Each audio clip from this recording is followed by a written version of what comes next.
बदलापूर नगरपालिकेच्या निवडणुकी उमेदवारी अर्ज भरण्याच्या शेवटच्या दिवशी सर्वच पक्षाच्या उमेदवारांनी अर्ज भरले आहेत। ही निवडणूक जिंकण्यासाठी दिग्गजांनी कंबर कसली। मात्र या निवडणुकीत पुन्हा एकदा नात्यागोत्यांचं राजकारण पाहायला मिळतंय।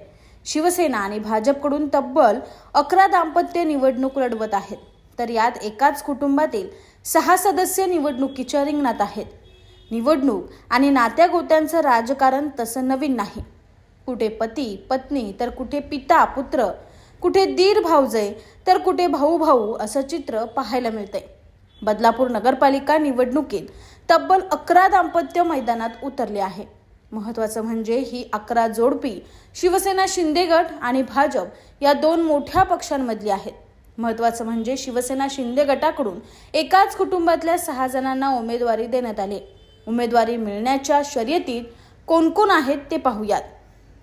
भाजपकडून गटनेते राजेंद्र घोरपडे आणि नगराध्यक्षपदासाठी त्यांच्या पत्नी रुचिता घोरपडे, भाजपचे ठाणे जिल्हा महामंत्री संभाजी शिंदे आणि त्यांच्या पत्नी उर्मिला संभाजी शिंदे, तसेच शहराध्यक्ष रमेश सोळसे आणि हर्षदा सोळसे, माजी नगराध्यक्ष शरद तेली आणि कविता तेली, सूरज मुठे, संध्या मुठे, सागर घोरपडे, निशा घोरपडे असे 6 दाम्पत्य निवडणुकीच्या रिंगणात आहेत।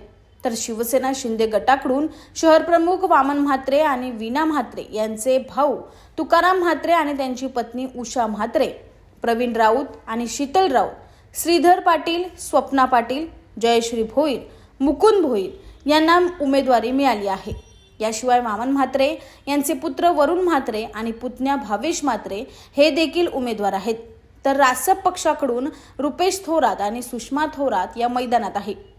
बदलापुरात नात्यागोत्यांचं राजकारणाची जोरदार चर्चा सुरू आहे, तर शिवसेना भाजपच्या नेत्यांनी मात्र आधीच अनुभव, प्रभागात केलेलं काम आणि निवडून येण्याची क्षमता या आधारावरच उमेदवारी दिली जात असल्याचं सांगत पती पत्नी आणि नात्यागोत्यांच्या राजकारणाचं समर्थन केलंय।